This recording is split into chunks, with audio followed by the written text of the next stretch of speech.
এই শ্রেয়া চলে আসো।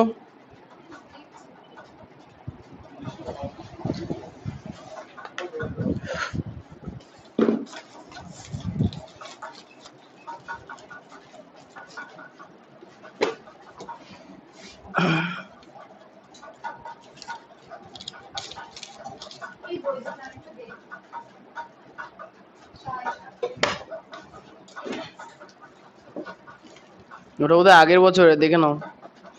মোটামুটি লেখালেখি একই থাকে। হুম।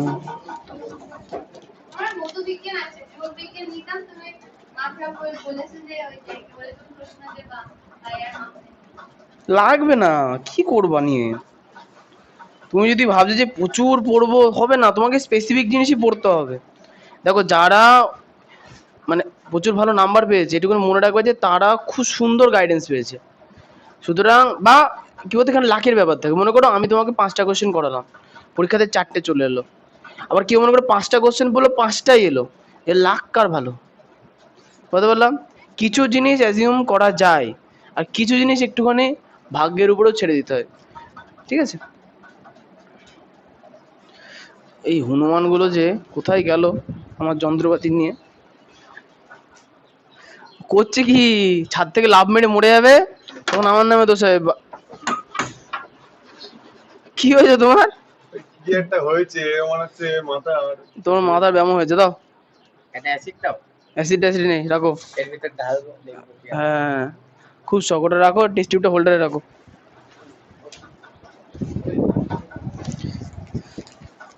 বলছে অ্যাসিড দাও। এই যে চলে আসো, আর সাবান দিয়ে হাত ধুয়ে আসো নিচ থেকে।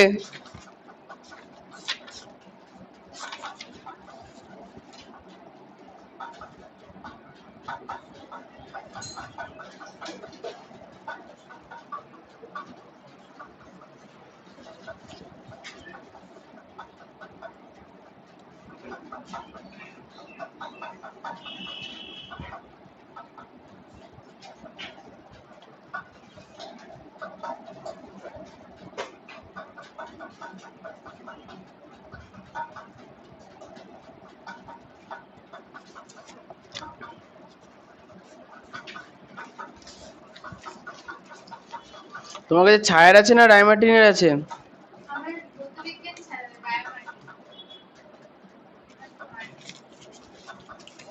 শান্তনুদা কি ডাইমার্টিন পড়ায়? ঠিক।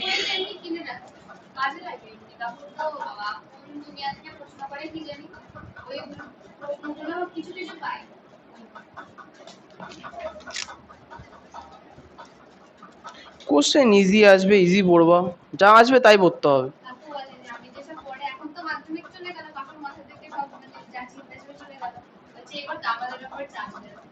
কে?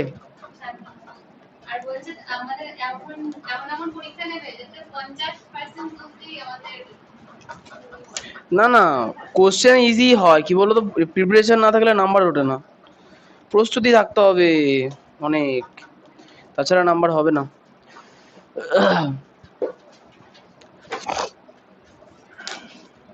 তোমাদের কোশ্চেন সহজই হবে, কারণ কোনোবারই কোশ্চেন কঠিন হয় না।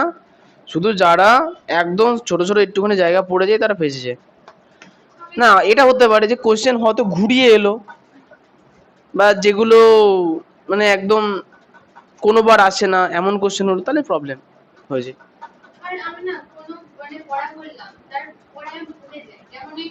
পড়া সবাই ভুলে যায়, কেউ মনে রাখে না। আমারও মনে নেই। মনে রাখার একটাই process, repeat and repeat and repeat.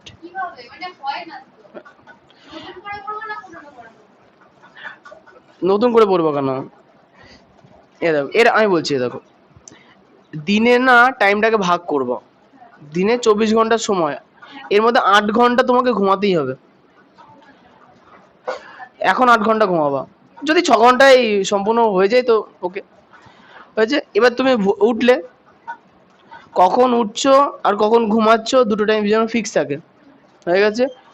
মাঝখানে টাইম নিয়ে মাসির বাড়ি পিসির বাড়ি বিয়ে শ্রাদ্ধ দাদুর অন্নপ্রাশন এগুলো করা যাবে না, হয়ে গেছে। টাইম ফিক্স থাকবে যে সকাল 10টা পর্যন্ত আমার টিউশন থাকে, 10টা থেকে 10:30 স্নান খাওয়া দাওয়া, বা 11টা 11:30 রেস্ট নিয়ে নাও, তারপরে লং টাইম বাঁচো যে হ্যাঁ বিকেল 5টায় পড়ো, তাহলে মাঝখানে এই লং টাইম। তো এই লং টাইমটাই তোমাকে কাজে লাগাতে হবে। কেমন কাজে লাগাবা? পড়া মুখস্থ করবা, মুখস্থ করে লিখবা, হয়ে গেল, হয়েছে। আচ্ছা এবার রাত্রির বেলা শোয়ার আগে ঘুমানোর আগে নতুন পড়া করবা না, ঠিক আছে। তখন তুমি সারাদিন কি করলে সেগুলো রিভিশন করবা, দেখবে যে রাত্রিবেলা মোটামুটি রোজ তো ফাঁকা থাকে না, যে কটা দিন থাকে সন্ধ্যের পর থেকে ফাঁকা থাকে, দেখবে যে রিভিশন করতে নতুন পড়া মানে যেটা সকাল দিনের বেলা মুখস্থ করে সেটা রিভিশন করতে 1 ঘন্টা লাগছে। এবার তার আগের যে পড়াটা ছিল সেটা হচ্ছে একবার চোখ বোলালে সেটা 1 ঘন্টা 2 ঘন্টা হয়ে গেল, হয়েছে। এবার যতদিন তোমাদের স্কুলটা থাকবে ততদিন একটু টাফ হবে, কারণ স্কুলে আওয়াজ হচ্ছে কোথায়? হ্যাঁ চিটকানি, এই হচ্ছে কথা, তোমাকে রিভিশন করতে হয় বারবার, তাহলেই মনে থাকবে একমাত্র। কারণ আমারও খুব ভালো মনে, আমি তো আবারও বলছি মাধ্যমিকে যেভাবে পড়তাম সেভাবে যদি আমি বিএসসি তে পড়তে পারতাম তাহলে আমি কলেজে না ইউনিভার্সিটিতে ড্রপার হতাম। শুধু আমি না, আমার মতো সবাই মাধ্যমিক লেভেলে যে আমরা যেভাবে পড়েছিলাম, মানে সারাদিনে সেই সুন্দর মানসিকতা নেই। কম পাইনি বাবা, 72% পেয়েছে, কম নাম্বার না, কিন্তু মানে ততটা আমরা দিতে পারিনি। উচ্চ মাধ্যমিক তাই, কিন্তু সাধারণ ব্যাপার। মাধ্যমিকের সময় টিউশন দিকনগর, স্কুল দিকনগর, উচ্চ মাধ্যমিকের সময় স্কুল কৃষ্ণনগর, টিউশন শান্তিপুর। তা আমি যেতাম সকালবেলা শান্তিপুরে, শান্তিপুর থেকে কৃষ্ণনগর যেতাম 10টায়, আবার ছুটির পরে আবার শান্তিপুরে, দুটো টিউশন পড়ে শান্তিপুর কৃষ্ণনগরের মাঝে দিকনগরে আসতাম রাত 11টায়। সব ভালো, খারাপ কোনোটাই না। এবার নিয়ে নি, এবার কিছু তো ভুল মানুষের হয়। না না পজ করতে হবে না, কারণ ব্যাপারটা হচ্ছে সায়েন্সের টিউশন হয় কি বলতো, মাধ্যমিক দেওয়ার পরের দিন থেকে চালু হয়। মানে আজকে পরীক্ষা দিলাম কালকে থেকে 11-এর ক্লাস চালু, মাঝখানে কোনো ছুটি না। আমরা অবশ্য 1 সপ্তাহ ছুটি পেয়েছিলাম, ওই যে তখন যে যেখানে পায়। আমাদের বেশিরভাগ বন্ধুরা শান্তিপুর হয়ে যেত, আমরা শান্তিপুরে চলে গেছিলাম। পজ করছো কেন? হ্যাঁ হ্যাঁ, কৃষ্ণনগরে সেরাম কেউ তখন যায়নি, ম্যাক্সিমাম শান্তিপুরে ছিল, তো আমরা শান্তিপুরে চলে গেছিলাম। তারপর অনেকে কৃষ্ণনগরে ভর্তি হয়েছিল, মানে কৃষ্ণনগরে টিউশন নিয়েছিল, তাদেরও একরকম ছিল। নদিয়া জেলে প্রচুর ভালো স্কুল আছে, তবে আমাদের এলাকার মধ্যে দুটো আছে, কৃষ্ণনগরে কলেজিয়েট, শান্তিপুরে মিউনিসিপ্যাল। হলি ফ্যামিলি থেকে আজ পর্যন্ত র্যাঙ্ক করতে তো আমি দেখলাম না। কি করছিল এতক্ষণ ধরে দুমদারাক্কা?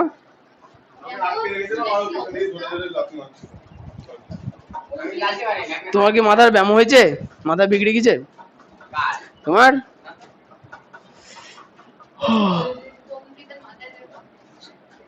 তোমার ঝুল টুল লেগে আছে। আচ্ছা ওদের যে কচুরি বানাতুন আনো কি করতে গেল?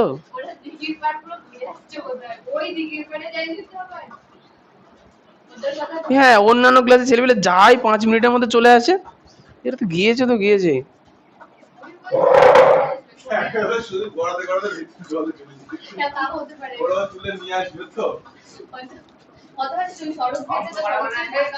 অঙ্ক একটুখানি আছে, আর অঙ্কের সূত্র লেখাবো।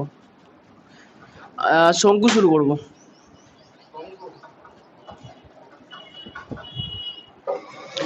শঙ্কু কেমন হয় বলো তো?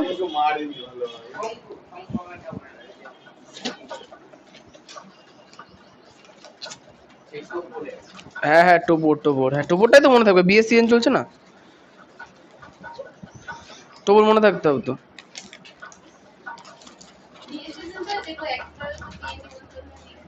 এখন মা ওই তো সৌরভী কালকে বিয়ে খেয়ে এলো।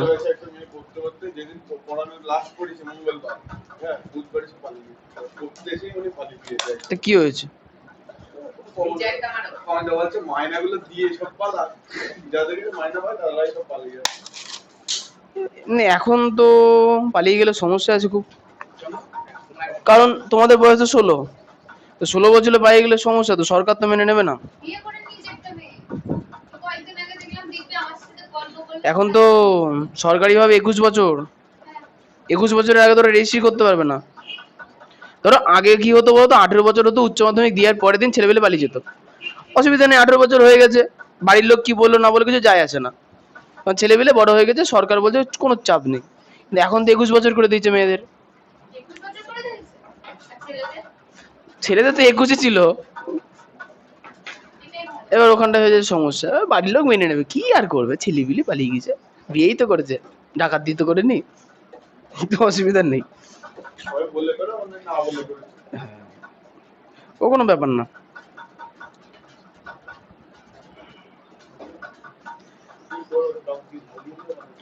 ঝালমুড়ি খাওয়াতে পারলে তো ভালোই লাগতো, কিন্তু খাও।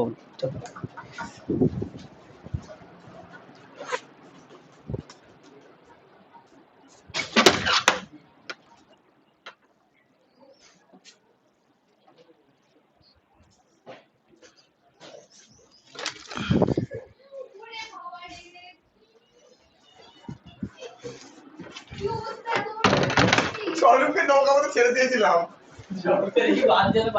কি এনেছো তুমি, এত বড় বড় কি নৌকা করে গিয়েছিলে?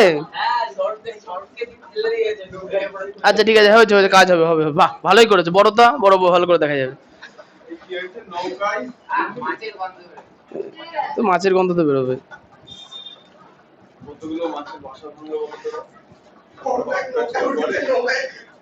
কিছু বাধা নেই, বুঝতে পারলা? হ্যাঁ হ্যাঁ, সরকারি নৌকা উঠে বসে আছে আগাইনি। তোমরা নৌকা করে গেছিলে? আমি ওটাই ভেবেছি, বড়টা তো মাছ জলের কাছাকাছি আর থাকে না। এ আচ্ছা, না না, ভালো তাই এনেছো, অনেক বড় তাই এনেছো, তোমরা বড় বড় না না, অন্যবার বাচ্চারা যায়, বাচ্চাগুলো আনে, ছোট ছোট আনে, আর তোমরা এখন বড় হয়ে গেছো, বড় তাই এনেছো, খুব ভালো, খুব একটা অসুবিধা নেই। থাক। হ্যাঁ, একটু মাছ মাছ তো গন্ধ হবে। আসলে এই গোড়াতে না প্রচুর মাছ থাকে, অনেক সময় সাপও থাকে। হ্যাঁ,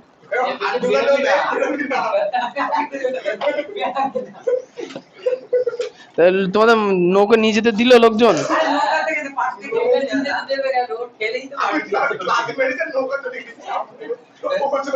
তাহলে দাঁড় ছিল নৌকায়?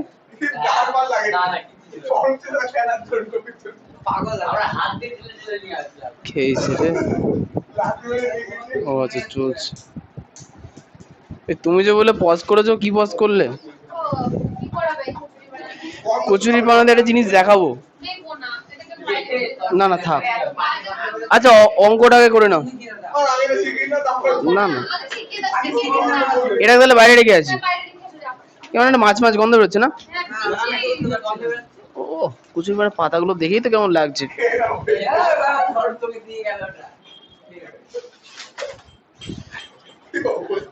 এইটা, ও আচ্ছা, এই অংশটাই কাজে লাগবে।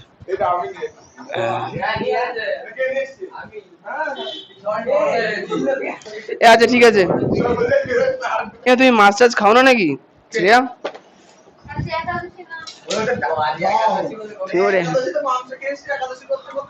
হ্যাঁ, একাদশীতে মাংস খেয়ে এসছি।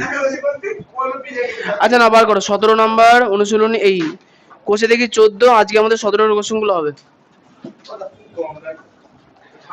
তুই স্নান করে এলে না দেখি থেকে? 17টা 1। সাদা কাটতে পারো কে কে 3 জনের মধ্যে? সাদা কাটতে পারো? তুমি পারো? তুমি? খাদের পাঠিয়েছি কচুরি বানা আনতে, ডুবে মরে গেলে আমার নামে দোষ হতো। আচ্ছা, 17-1,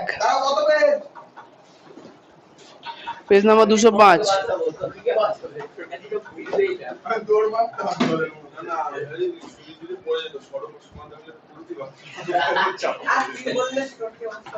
জলের মধ্যে পড়ে গেলে তোলাটা খুব সহজ, হালকা হয়ে যায়।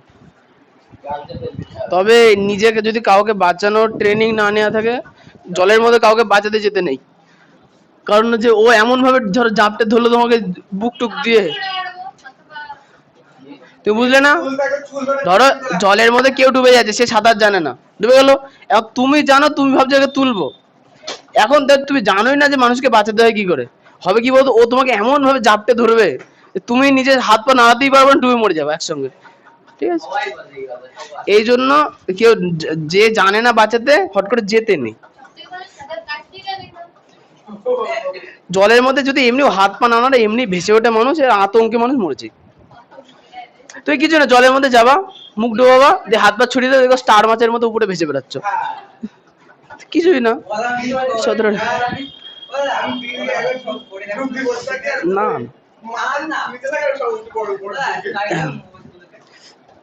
না 17-1 দেখো বলছে কি, একটি অংশীদারি ব্যবসায় সমীর, ইদ্রিস ও অ্যান্টনির মূলধনের অনুপাত 1/6, 1/5, 1/4। বছরের শেষে ব্যবসায় মোট লাভ 3,700 টাকা হলে, পেজ নাম্বার 205, অ্যান্টনির লাভ কত হবে সেটা দেখছি।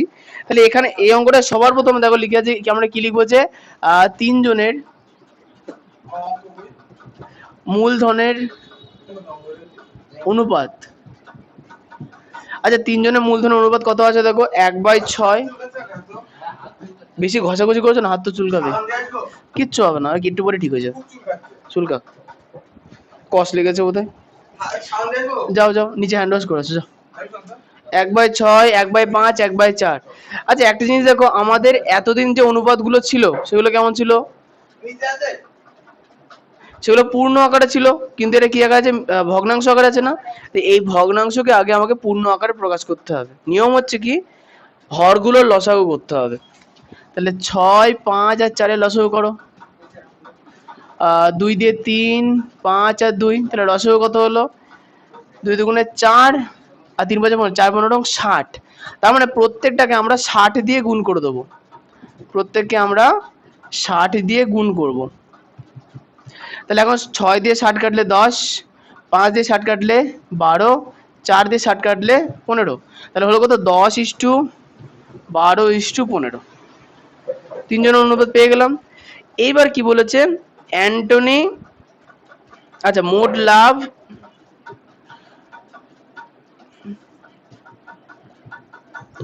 মোট লাভ 3700 টাকা, 60 লসাগু, লসাগু 60 টাকা হলে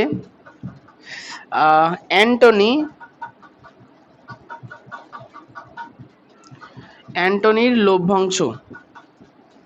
তাহলে অ্যান্টনি ছিল কত নাম্বার স্থানে, 3 নাম্বার স্থানে। সমীর, তারপরে ইদ্রিস, তারপরে অ্যান্টনি, সমীর, ইদ্রিস, অ্যান্টনি। তাহলে অ্যান্টনির জন্য 15, আর নিচে 10, 12 আর 15 যোগফল, হ্যাঁ, ইন্টু 3700।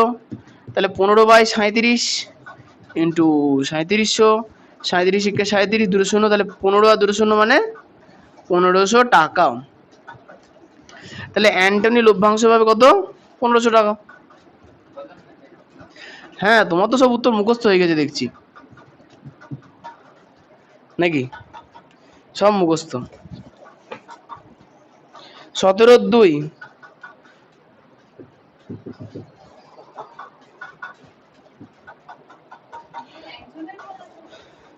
হ্যাঁ, শুধু অ্যান্টনি 2 মার্কের কোশ্চেন না।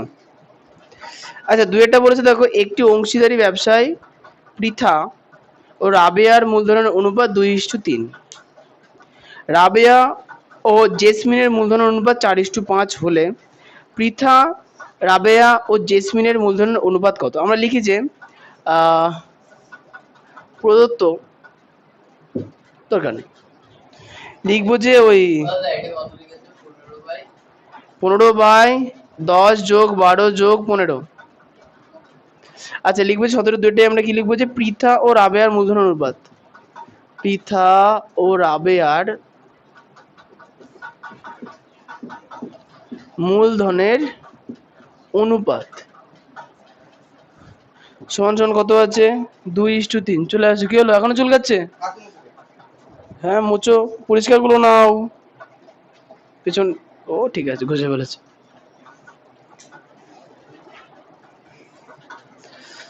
বাস। 2:3। আচ্ছা এই শোনো, 2:3 লেখার পরে একটুখানি ফাঁকা দেবো এখানে। হ্যাঁ, 3-4টে লাইন ফাঁকা দিয়ে লিখবো কি, এবং বলছি কি করব, এবং রাবেয়া ও জেসমিনের মূলধন অনুপাত। রাবেয়া ও জেসমিনের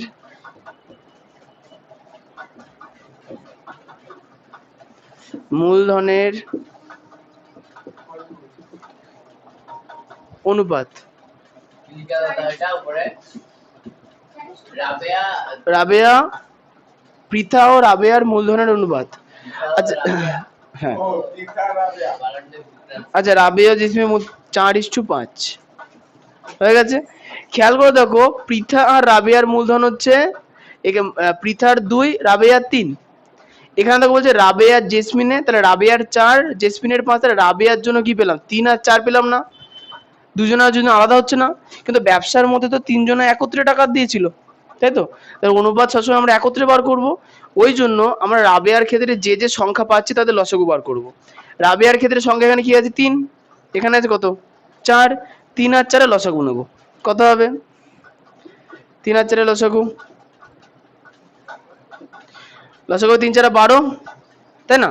তাহলে আমরা 3কে 12তে পরিণত করবো, বলো তানিয়া, বলবা 3কে কত দিয়ে গুণ করলে 12 হয়? 3-এর নামটা পড়ো, 4 দিয়ে। 3 4 12, তাহলে 2কেও 4 দিয়ে গুণ করবো, তাহলে 4 2 8:12। তাহলে এখানে রাবেয়ার জন্য 12 হয়ে গেল। এখানে চলে আসো, রাবেয়ার জেসমিন, তাহলে রাবেয়ার 4 আছে, 4 থেকে 4কে করতে হবে কত, রাবেয়ার 3 ছিল, কত করলাম, 12। তাহলে এখানে রাবেয়ার জন্য এখানে 4 আছে, 4কে কত করব, 12ই করব। 4কে কত দিয়ে গুণ করে 12 হবে, বলো অঙ্কিত? 3 দিয়ে।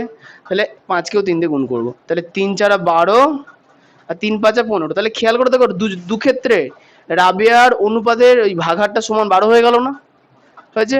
তাহলে সেক্ষেত্রে আমরা এখন দুটো অনুপাতকে একসঙ্গে জয়েন্ট করে দেবো, তাহলে আমরা একত্রে বার করতে পারবো এইভাবে যে, অতএব পৃথা কমা রাবেয়া ও জেসমিন, রাবেয়া ও জেসমিন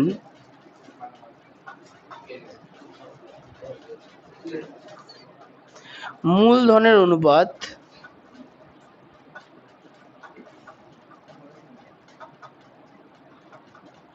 তাহলে বলো, তাহলে পৃথার মূলধন কত হলো? পৃথার মূলধন হচ্ছে 8। চুলকাবে তো, যত বেশি চুলকাবে তত বেশি চুলকাবো না ওই জন্য 8। তারপরে রাবেয়ার জন্য কত হবে, 12। দেখো দু জায়গাতেই আমাদের 12 বার করেছি, 15। তাহলে এই অঙ্কটা থেকে যেটা বুঝতে পারলাম, যখন একই সঙ্গে ব্যবসা করবে এবং দুজনের মানে তিনজনের মধ্যে দুজনের অনুপাত পৃথক করে দেবে, যে মানুষটা দুজনের মধ্যেই আছে তার অনুপাতের অংশটা আমাকে কি করতে হবে, লসাগু করে সমান করতে হবে। এবার সমান করার জন্য যদি গুণ করি, তাহলে পাশেরটাকেও গুণ করব, তাহলে অঙ্কটা হয়ে যাবে।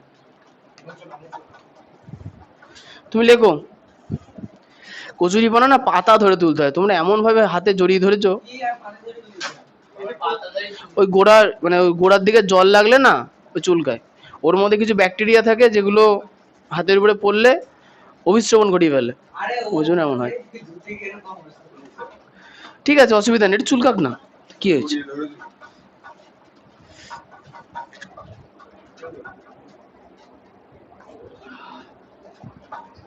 আর ঘড়িটা না এমন সময় বন্ধ হয়ে যাচ্ছে, না ভালো না এটা বলা যাবে, এখন ও বাড়িতে থাকতে তো ঠিকই চলতো, একবার ব্যাটারি বলে 4 মাস চলতো, কিন্তু এই বাড়িতে এনেছি আর চলছে না।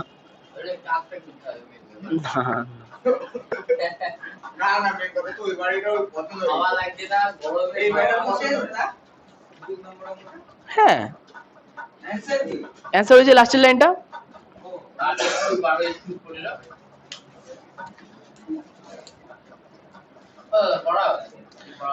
এই তোমার হয়েছে এটা। আচ্ছা এবার হচ্ছে 3 নাম্বার অঙ্ক। 3 নাম্বার অঙ্কে বলেছে দুজনের অংশীদারি ব্যবসায় লাভ হচ্ছে 1500 টাকা। হ্যাঁ 5টা,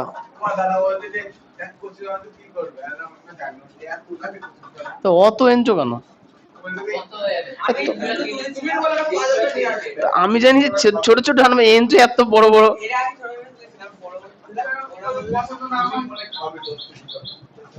আচ্ছা ঠিক আছে থাক। 17-3 দেখো, বলেছে দুজনের একটি অংশীদারি ব্যবসায় মোট লাভ হয়েছে 1500 টাকা। রাজীবের মূলধন 6000 টাকা এবং লাভ 900 টাকা। আফতাবের মূলধন কতটা হিসাব করি। আচ্ছা এখানে যে দুটো দেখো, এখানে বলছে না দুজনের ব্যবসা, তো দুটো মানুষের নাম দেওয়া আছে কি নেই?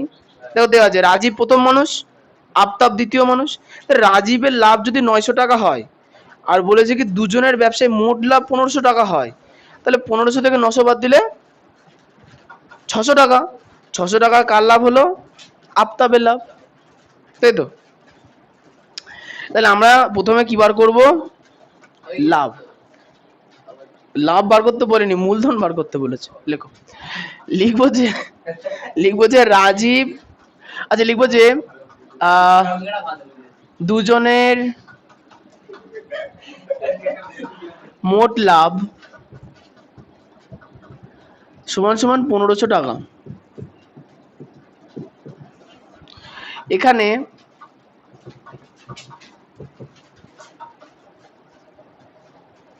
রাজীবের লাভ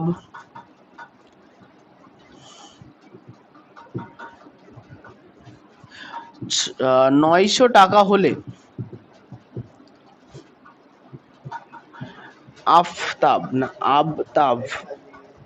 আফতাবের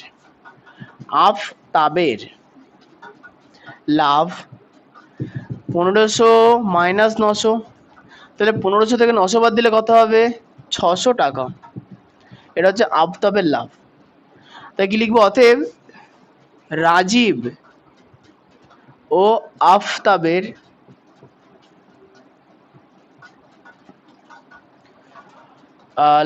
লভ্যাংশের অনুপাত, তোমরা লাভের অনুপাতও লিখতে পারো। তাহলে লভ্যাংশের অনুপাত কত বলো? রাজীব কত লাভ পেয়েছে? 900, আফতাব পেয়েছে 600, 0 0 বাদ, 9:6, 3 দিয়ে কাটো, 3 3 9, 3 2 6। আচ্ছা এবার একটা জিনিস আমরা কি জানি, আমরা জানি যে মূলধনের লভ্যাংশের অনুপাত যত হবে মূলধনের অনুপাতও তত হবে। তাহলে কি লিখবো? অতএব তাদের মূলধনের অনুপাত, না না এখানে তো অনুপাত আমি সরাসরি লিখছি, দেওয়া আছে তো, বার করছি না তো। সমান সমান 3:2 সমান সমান। আচ্ছা বলো প্রথম এই তিনটা কার জন্য? রাজীব। কোশ্চেন পড়ো, দেখো রাজীবের মূলধন ক টাকা বলেছে কোশ্চেনে? 6000। 6000 বলেছে না? তার মানে রাজীবের এই তিনের জায়গায় আমাকে আনতে হবে কত? 6000। তাহলে বলো স্বরূপ 3 কে কত দিয়ে গুণ করলে 6000 হবে? এটাই উত্তর, লাস্ট লাইনটা উত্তর, আরেকবার লিখে নাও। কি? 3 কে 2 দিয়ে গুণ করলে 6000 হবে। 3 দুগুণে তো আমি জানি 6 হয়। 2000, ঠিক। তাহলে 3 কে 2000 দিয়ে গুণ করলে 6000 হবে। ইয়েস। তার মানে এবার 2 কে তাহলে 2000 দিয়ে গুণ করতে হবে। তাহলে 3 দুগুণে 6000, এই মানে 3 2000 এ 6000, আর 2 কে 2000 দিয়ে গুণ করলে কত হলো? 4000। তাহলে কি পেলাম? রাজীব যদি 6000 টাকা দেয় তাহলে আফতাব কত দিল? 4000। তাহলে হ্যাঁ হ্যাঁ, দেখবি অতএব আচ্ছা আফতাবের, অতএব আফতাবের মূল ধন, হ্যাঁ, সমান 4000 টাকা। অনুপাত দেখো, অনুপাতে দেখলাম তো, অনুপাতে 6000 ও যদি দেয় তাহলে ওটা 4000 হচ্ছে। তাহলে একবার লিখতে হবে তো, আফতাবের মূলধন 4000 টাকা। এরপর উত্তর লিখে নেবো।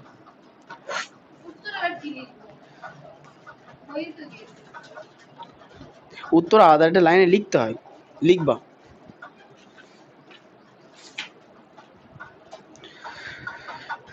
আচ্ছা 3 পরে আইভি।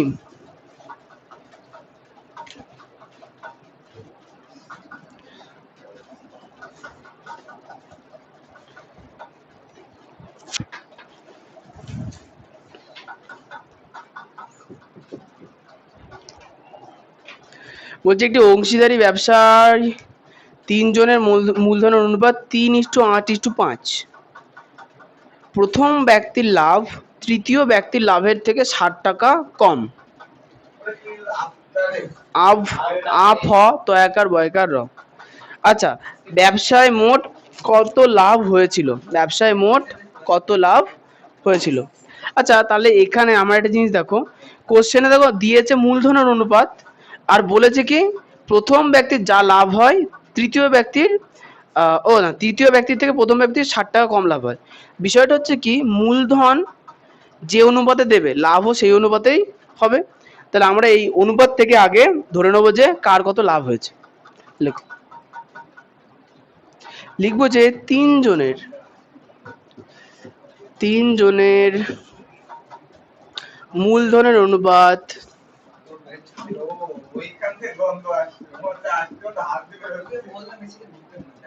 3:8:5। 3 জনের মূলধনের অনুপাত 3:8:5 হলে ধরি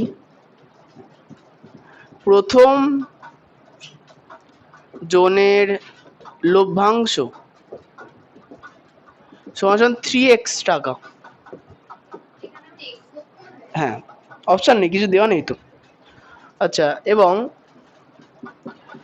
বলবো অঙ্কিত দ্বিতীয় জনের লভ্যাংশ কত হবে?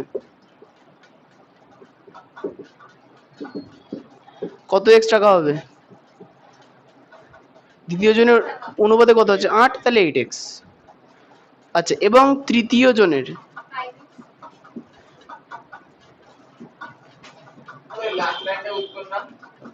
হ্যাঁ বলো। হ্যাঁ, প্রস্তুতি একবার লিখে নেবা না, কি কষ্ট হচ্ছে লিখতে। হ্যাঁ লিখবা। এবং তৃতীয় জনের লভ্যাংশ হবে 5x টাকা। অতএব মোট লাভ, তাহলে মোট লাভ কি করে বেরোবে? এই লভ্যাংশগুলো সব কটাকে যোগ করে দিলেই মোট লাভ বেরিয়ে যাবে। কি লিখবো? 3x plus 8x plus 5x। তাহলে কত হলো? 11 আর 5 16, 16x টাকা। অতএব প্রশ্নানুসারে, দেখো প্রশ্ন অনুসারে একটা কন্ডিশন দেওয়া আছে বইতে। কি দেওয়া আছে দেখো, বইতে বলে দিয়েছে কি তৃতীয় জনের লাভের থেকে 60 টাকা কম, মানে প্রথম ব্যক্তির লাভ কত হয়েছে? 3x টাকা। প্রথম ব্যক্তির লাভ কত হয়েছে? 3x টাকা। এইটা তৃতীয় জনের লাভের থেকে 60 টাকা কম, মানে 3x এর সঙ্গে যদি আমি 60 যোগ করি, মানে প্রথম ব্যক্তির লাভের সঙ্গে যদি আমি 60 টাকা যোগ করে দিই, তাহলে আমি কোন ব্যক্তির লাভ পাবো? তৃতীয় ব্যক্তির লাভ পাবো, তাই তো সজল? 5x। তাহলে বা 3x, কি বুঝলে না? উল্টো করে লেখো, উল্টো করে লেখো, তাহলে বুঝতে পারবো। দেখো বইয়ে বলেছে কি প্রথম ব্যক্তির লাভ, প্রথম ব্যক্তির লাভ কত টাকা হয়েছে? 3x টাকা। তাহলে প্রথম ব্যক্তির লাভ হয়েছে কত? তৃতীয় ব্যক্তির থেকে 60 টাকা কম। তৃতীয় ব্যক্তির কত লাভ হয়েছিল? তাহলে 5x থেকে 60 টাকা কম। একই তো, 5x সমান সমান 3x প্লাস 60, এদিকে চলে এলে জিনিস সেম। ঠিক আছে, এটা লিখে কোনো প্রবলেম নেই। তাহলে বা 3x টাকে দিকে নিয়ে নাও, তাহলে 5x মাইনাস 3x, আর 60টা দিকে চলে আসবে কি আকারে? মাইনাস ছিল, তাহলে এদিকে এলে প্লাস, তাহলে 60।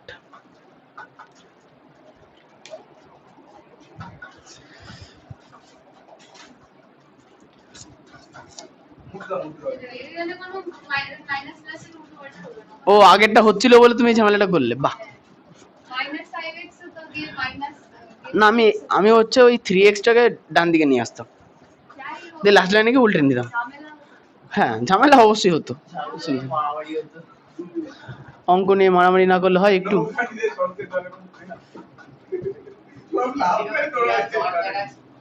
হ্যাঁ বলো। আচ্ছা, ও মানে একবারে পাশাপাশি কেটে 30, তাও হবে, হবে হবে, আমি কাটছি না। অতএব আচ্ছা, কোশ্চেনে কি বার করতে বলেছে বলো তো?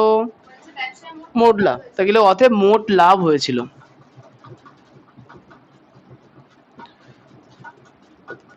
আচ্ছা দেখো, মোট লাভ আমরা আগে বার করেছি কত, 16x টাকা, তাই না? তাহলে এখন x এর মান কত তানিয়া, 30। তাহলে 16 গুণ 30, 316, 16 একে 16, 16 দুগুণে 32, 316 48। তাহলে 48 আর পর একটা শূন্য বসে গেল। তাহলে মোট লাভ হয়েছিল 480 টাকা।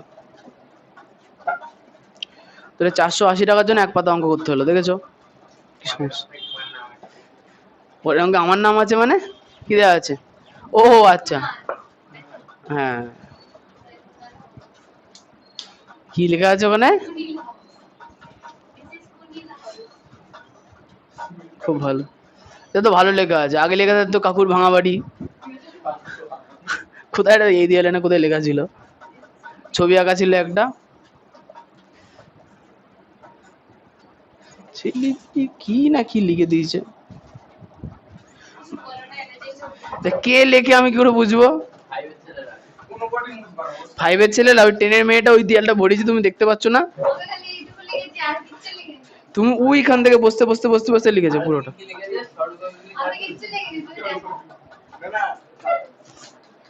এ দেয়ালে লেখার কি অভ্যাস তোমরাই জানো। হ্যাঁ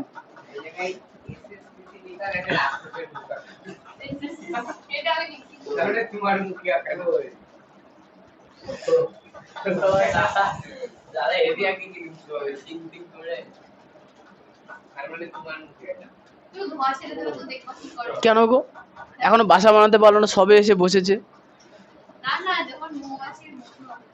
ও মধু, পাশের ঘরের জানলাটা আরো কাছে, সব করার জন্য আমি নেট লাগিয়েছিলাম ভাই। না না, ভয় হচ্ছে যে মৌমাছিগুলো বাইরে যদি ঘুরে ওই দরজা দিয়ে ঢুকে পড়ে তাহলে মুশকিল। আচ্ছা তোমরা সিরিঞ্জ টিরিঞ্জ গুলো সব জায়গায় রেখেছো তো, ওই টেস্ট টিউব বা টেস্ট টিউব হোল্ডার জায়গায় রেখেছো তো, তাহলে মুছে ফেললাম। তুমি লেখো লেখো, আমি এই লাস্টের অঙ্কটা নিজেরা করো তো, কেমন পারো দেখি। আমাদের ফ্রিজে জল রাখে না, জল কেউ রাখে ফ্রিজে, অত ঠান্ডা জল খেতে নেই, গলা ব্যথা করবে।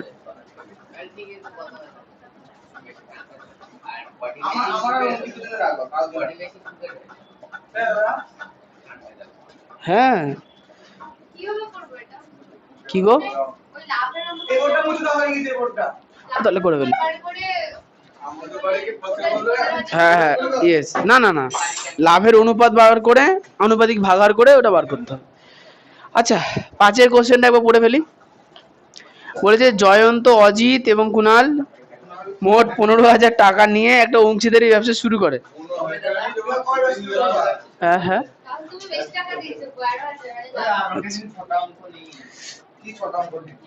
নেই তো, আমাদের আছে তো, আমাদের প্রচুর জায়গায় ছড়ানো আছে, যার থেকে বড় নিয়ে নেব। আচ্ছা জয়ন্ত, অজিত এবং কুণাল মোট 15,000 টাকা দিয়ে একটি অংশীদারি ব্যবসা শুরু করে।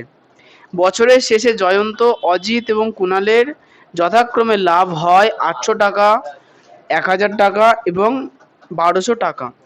জয়ন্ত জয়ন্ত কত টাকা ব্যবসায় নিয়োজিত করে? আসলে এখানে যে জিনিসটা দেওয়া আছে না, এইরকমই টাকা দিয়ে না ছেলেপিলেগুলো দোকানপাট খোলে।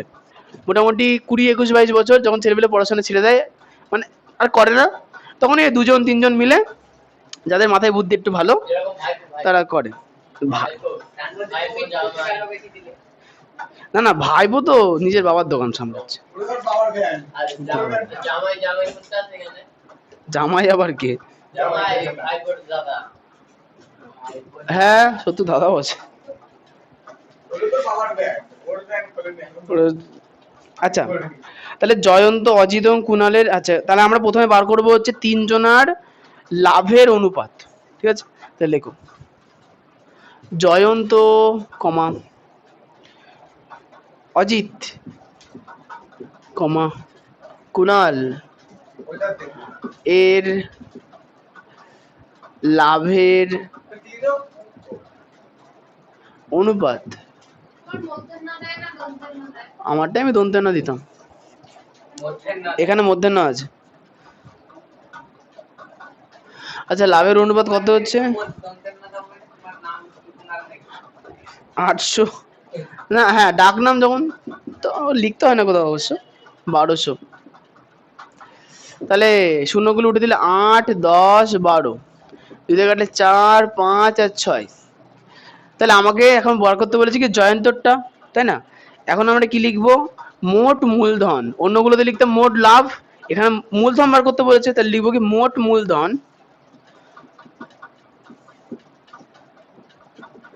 1500, 1500 তো না 15,000, 15,000 টাকা হলে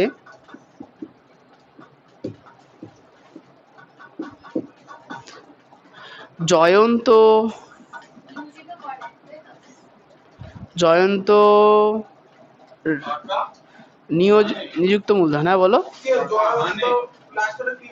মানে টাকা হানে এটা হলে হলে হ্যাঁ জয়ন্তর নিযুক্ত মূলধন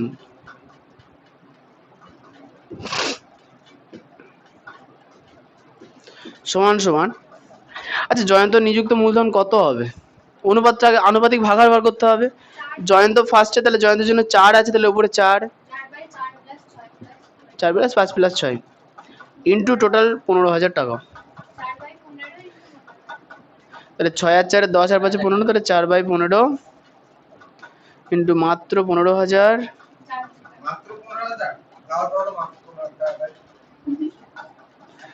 এগুলো হ্যাঁ মা তোমার মাধ্যমিক দেওয়ার পরে ট্যুর করাবো একটা। পিঙ্কি প্রমিস না, তো পিঙ্কির উপরে আমার বিশ্বাস নেই। পিঙ্কি যদি পালিয়ে যাই তখন কে? বৃন্দাবন না, তোমাদের ট্যুরে কোথায় নিয়ে যাব?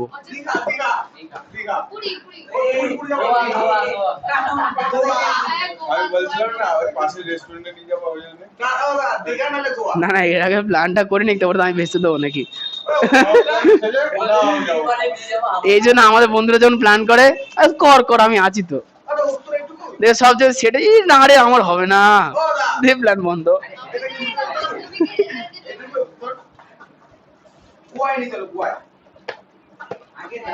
তুমি পাশের পাড়া নিয়ে যাও পাশের পাড়া সবাই সাইকেল নিয়ে স্টার মার্ক পেলেই, না না আমার এখানকার একটা বিষয় পেলেই 700-র মধ্যে না, ও ভুল বললাম, লেটার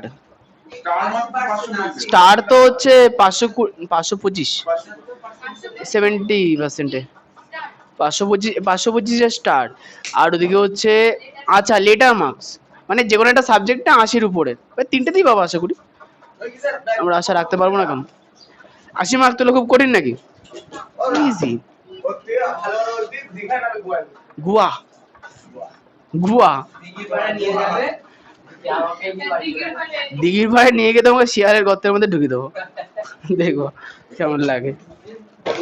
আচ্ছা একটা কাজ করো, অঙ্ক বইয়ে কতগুলো সূত্র লিখে না, হ্যাঁ হ্যাঁ আরে হ্যাঁ গো হ্যাঁ, শরীর সুস্থ থাকলে নিয়ে যাবো, শরীর সুস্থ থাকলে নিয়ে যাবো।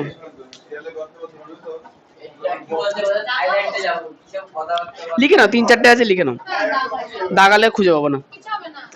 এই লেখো, হেডিং করো লম্ব বৃত্তাকার শঙ্কু, হ্যাঁ লম্ব বৃত্তাকার শঙ্কু। আচ্ছা তানিয়া শঙ্কু চেনো? আইসক্রিম খেয়েছো? কোন আইসক্রিম? কর্নেটো, যেগুলো যেগুলো এরকম হয়, ঢাকনা খুলতে হয়, তাই না? ওইটা হচ্ছে কোন, মানে শঙ্কু। কর্নেটো না, আচ্ছা আচ্ছা লম্ব বৃত্তাকার শঙ্কু এক নাম্বার সূত্র। প্রথমে একটা ছবি আঁকতে হবে সাইডে।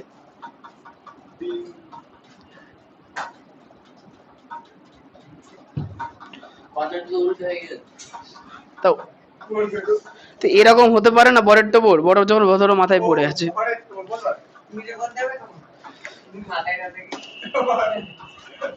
বলছে মাথা নাও দেখি। তোরা ছোট আঁকবা, এত বড় আঁকবা কেন? অবশ্যই এই এই অঙ্কগুলো ইজি হয়। সূত্র ধরবা, অঙ্ক করবো, অত ভাবার কি আছে? হ্যাঁ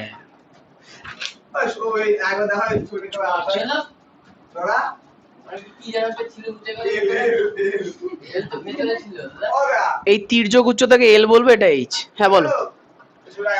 এই তো এই আঁকলে, এই আঁকলে এই বাহু থেকে বৃত্ত শুরু করবে, এই বাহুতে ঠেকিয়ে বেঁকিয়ে দেওয়া, দিয়ে এখানে একটা মিডিল পয়েন্টে ফোঁটা দিয়ে উপর থেকে মিডিল পয়েন্ট জুড়ে দেওয়া, দিয়ে এখানে জুড়ে দেওয়া, দিয়ে এই সাইডে লিখবা এল, এটা লিখবা এইচ, এটা লিখবা আর। ও এখানে একটু বাংলা ভাষাতেও লিখে নাও।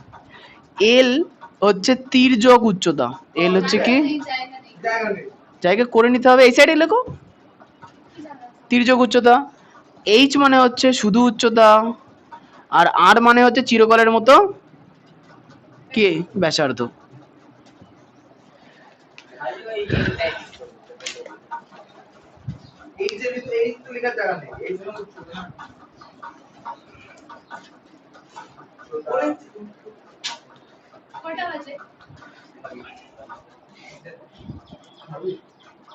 দশটা 11।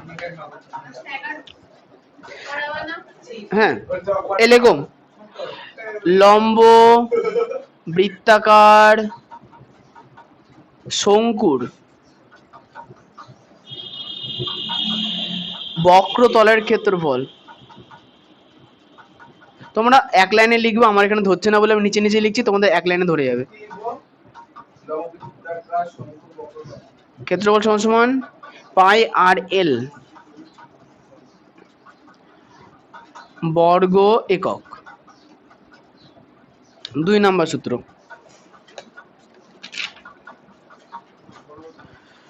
সমগ্র তলের ক্ষেত্রফল।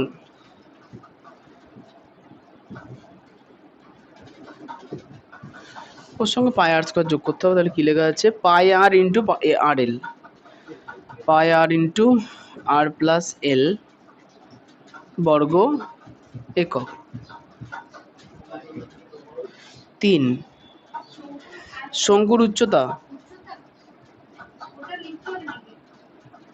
শঙ্কুর উচ্চতা বার করার সূত্র লাগবে না? H equal to root over L square minus R square, L square minus R square. ঠিক আছে,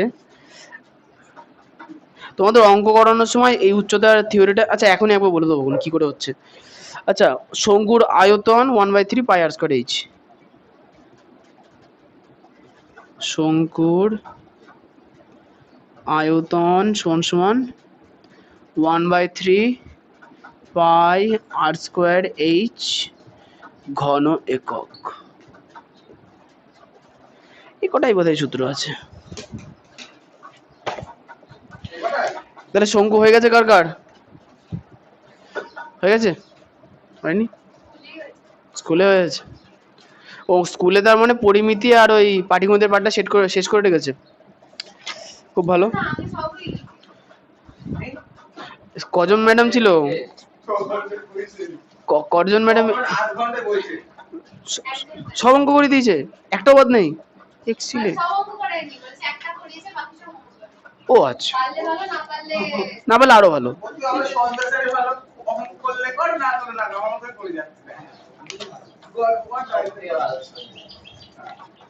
ভালো, অসুবিধার কিচ্ছু নেই।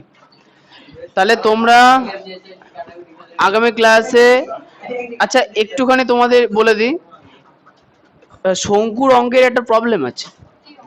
শঙ্কুর অঙ্ক করার সময় না, শঙ্কুর অঙ্ক মিক্স টাইপের দেয়, মানে মানে বলবে যে একটা ব্যারেল আছে,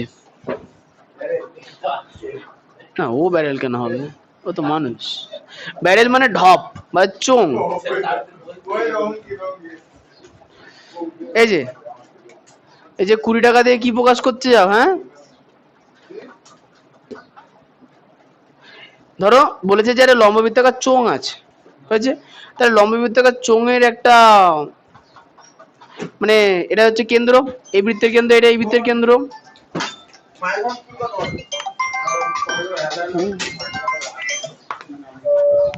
হ্যালো কাকা, হ্যাঁ বলছিলাম যে আজকে কলেজের অফিস খোলা থাকবে তো?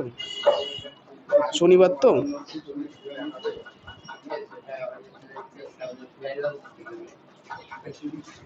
কেন?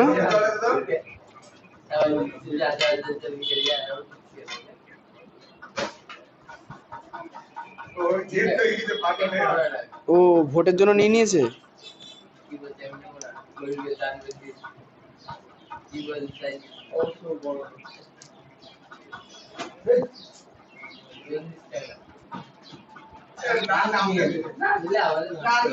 কলেজের আই কার্ডটা সব নিয়ে যাব। আচ্ছা আচ্ছা ঠিক আছে।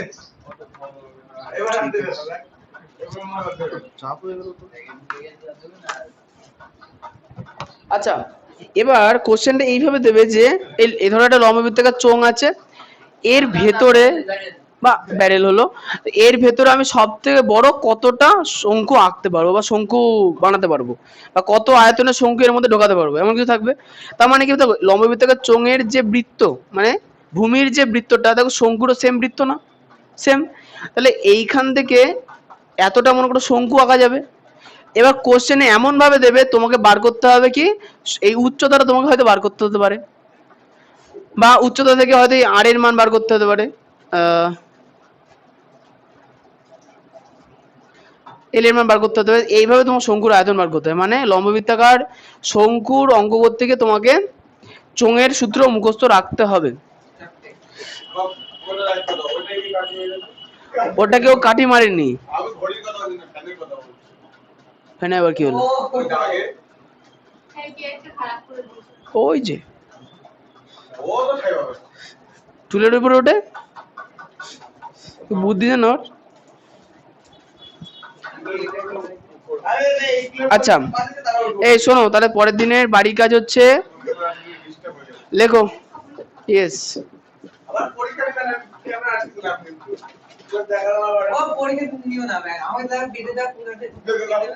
কি বলে বেদে নাকি? বেদে নাকি এটা বললে? বিয়েতে বেঁধে রাখবা?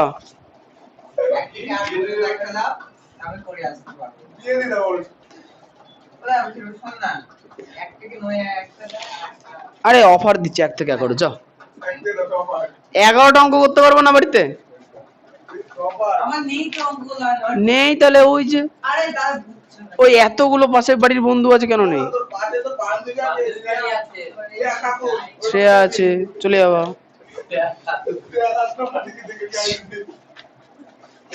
আজব জিনিস বলে।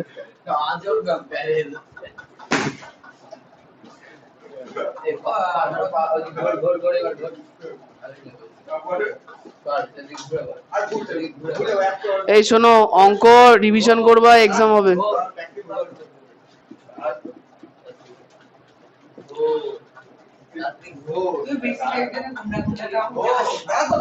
হ্যাঁ বলো। তুমি এবার কামাই করেছো, কি করা যাবে? এই তুমি জ্বালা, ওটা পড়ে যাবে, কেন জ্বালাতন করছো? কি করে দেবো? বাদ এইসব পড়ে কেউ এসব অঙ্ক করতে হবে না, বাদ দাও। জেরক্স নেবে আবার? এমনি হয় না জেরক্স। ওই দেখো পাশে বাড়ি বান্ধবী আছে, দুটো বন্ধু আছে, টোকে নেবা। কি টুকতে পারবো না বাড়ি গিয়ে? যাও বা একদিন, তা কি হয়েছে? অত লজ্জার কি আছে? যাবা, উঠোনে বসবা, অঙ্কটুকে বাড়ি চলে আসবা, অসুবিধা কিছু নেই তো।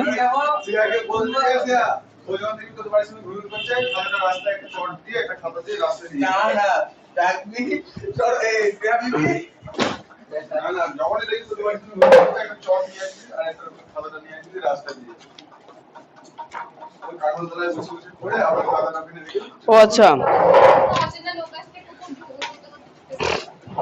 কার সরল তো করে পাচ্ছি সরল তো না ওটা দিয়ে তুই বুঝিস নাকি সবাই জানি না বাড়িতে থাকে কি একটা বেগম সরল ঢুকে ছোট একটা বাচ্চা ও সরল তুমি ওকে ফোন করবা যে হ্যাঁ আমি বাড়ি যাই ও তোর থেকে নিয়ে নেবে। আমার হচ্ছে দরকার নেই না, তুমি একটা কাজ করতে পারো, ওর থেকে এখন খাতাটা নিতে পারো, যে দুপুরবেলার মতো ওকে দিয়ে দিবে অঙ্কটুকু। ঠিক তাই করবি দিবি না দিতে পারলে ওকে বলবো ও দিয়ে আসবে। আমি জীবনও যাই না ইমা, এত লজ্জা কিসে? ভয় করে বিশেষ করে কেন বাবা আছে কি বলবো লজ্জা কিসে বাবা, তুই চুরি করতে? লজ্জা সবাই ঠাকুমা ঠাকুমাকে দেখে সবাই লজ্জা পেয়েছে, খেয়েছে রে। এই শোনো, আগের দিন আমরা পড়েছিলাম যে উদ্ভিদের অযৌন এবং যৌন জনন সম্বন্ধে, তাই না? আজকে যেটা পড়বো সেটা হচ্ছে উদ্ভিদের অঙ্গজ বিস্তার। অঙ্গজ মানে, এ বলো সজল, একটা উদ্ভিদ অঙ্গের নাম বলো। হ্যাঁ হ্যাঁ, একটা উদ্ভিদের অঙ্গের নাম বলো। হ্যাঁ, ইয়েস ইয়েস।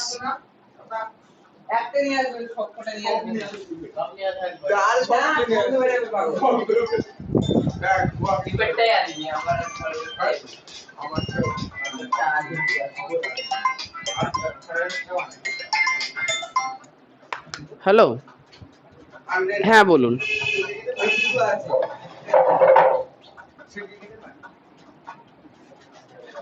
পিতাশ্রী,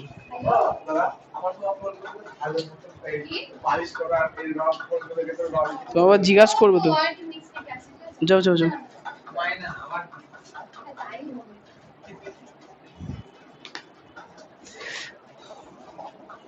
হবে এই সজল বললে না তো, উদ্ভিদ অঙ্গের নাম বলো।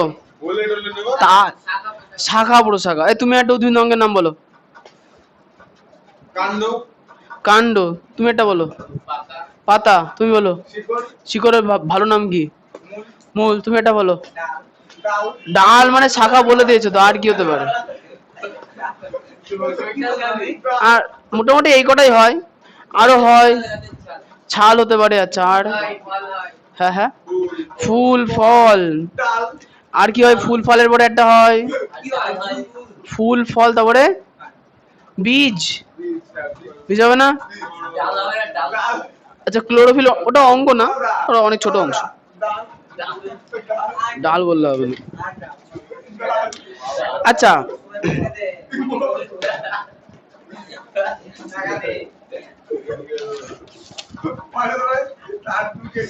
আচ্ছা, জীবন বিজ্ঞান বইটা বার করো না, ছবি না দেখে বুঝতে পারবো না। Page number 56। ঢাকা পাওয়া পড়তে পড়তে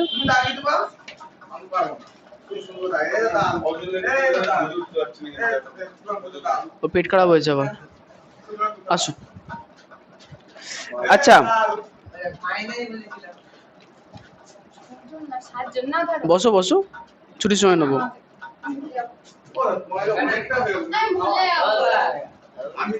দুই ইমা 10 টাকা কই যা, অনেক ধন্যবাদ। ওরম বলতে নেই, এত টাকা বুকে দিয়ে মরবো আমি। এমন করে ভাব করছে মনে হচ্ছে লক্ষাধিক টাকা চলে এসছে আমার পকেটে। ও আচ্ছা, ছুটির সময় শ্রেয়া লিখবা, ঠিক আছে? লিখে তারপরে যাই যাবো, তোমাকে লিখতে হবে, ও লিখবে। আচ্ছা শোনো, বিষয়টা হচ্ছে যে অঙ্গজ বিস্তার মানে কি বলতো?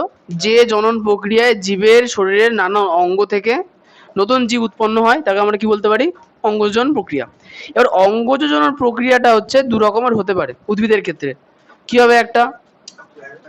একটা হচ্ছে প্রাকৃতিক অঙ্গজ জনন প্রক্রিয়া, আর এটা হচ্ছে কৃত্রিম।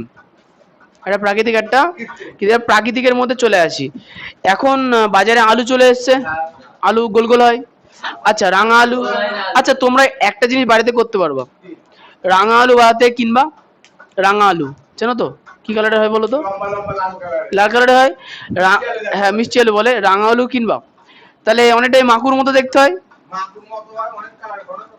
হলো, এটা কি করবা, 1 গ্লাস জলের মধ্যে এটাকে চুবিয়ে রাখবা, ঠিক আছে? আস্তে আস্তে খেয়াল করবা, হ্যাঁ এটা গ্লাস, আস্তে আস্তে খেয়াল করবা যে এইটা অংশ থেকে না দেখবে যে নানা জায়গাতে নতুন নতুন পাতা বেরোচ্ছে। তাহলে আসলে রাঙা আলুটা কি ছিল? গাছের মূল ছিল, মূল ছিল, বীজ না মূল। আচ্ছা, মূল থেকে নতুন চারা গাছ উৎপন্ন হলো। এখন হবে কি, এই যে জায়গা জায়গা থেকে যে চারা গাছ তৈরি হলো, সেই অংশটা দেখবে যে তলাতে শিকড় বেরোচ্ছে, উপর দিয়ে চারা গাছ বেরোচ্ছে, সেই অংশটা, হ্যাঁ না তুমি কিনবা, আমি তো বলছি একটা এই রাঙালু শাকালু না, রাঙালু কিনবা, দিয়ে 1 গ্লাস জলের মধ্যে চুবিয়ে রাখবা, দেখবে যে আস্তে আস্তে আস্তে আস্তে রাঙালুর মধ্যে প্রচুর পরিবর্তন হচ্ছে, হয়ে গেছে? গাছ তো ওখান থেকে বেরিয়ে যাবে, তুমি দেখতে পাবা। ঘরের মধ্যে রাখলে সুন্দর লাগবে, লাল কালারের গাছ, ভারী গাছের মতো লাগে। আচ্ছা, তার মানে হ্যাঁ ডাল বেরোবে। আচ্ছা, এবার চলেছে, এই মূল হয়ে গেছে, হবে ডাল বেরোবে, রাঙালু হবে তলায়। আচ্ছা, এবার চলে আসছে হচ্ছে কাণ্ড। আচ্ছা, এ হয়েছে হয়েছে হয়েছে বিষয়টা হচ্ছে কি, আলু, আদা, ওল প্রভৃতি ভূমিনিস্থ নিম্নস্থ কাণ্ড থেকে মুকুল সৃষ্টি হয়। ওই মুকুল থেকে অপত্য গাছ সৃষ্টি হয়, শুষ্নি, থানকুনি প্রভৃতি গাছের অর্ধবায়ক কাণ্ড থাকে, যেগুলো বলে ধাবক। আর কচুরিপানার টোপাপানা, ভালো করে দেখবা, এটা হচ্ছে কি গাছ? কচুরিপানা। গাছ উল্কাবে না, দেখবো যে এই তো কচুরিপানা গাছ, ধরো এটা হচ্ছে মাতৃ গাছ, হয়ে গেছে? মাতৃ গাছের সাইড দিয়ে একটা অংশ বেরিয়েছে, দেখতে পাচ্ছ? এই যে এই লম্বা মতো অংশ দেখতে পাচ্ছ, পেয়েছো? এই অংশটাকে কি বলা হয় বলতো? খর্বধাবক। এটা কি বলা হয়? কি? যে গাছ থেকে নতুন অপত্য সৃষ্টি হয় তাকে বলা হয় এরকম। আচ্ছা, আরেকটা জিনিস দেখবো, এই যে এই পাতাটা দেখতে পাচ্ছ, মানে এইখান দিয়ে আবার নতুন আরেকটা বেরোচ্ছে, এটা সাইডে গিয়ে কি হবে, আবার নতুন একটা গাছ সৃষ্টি করবে।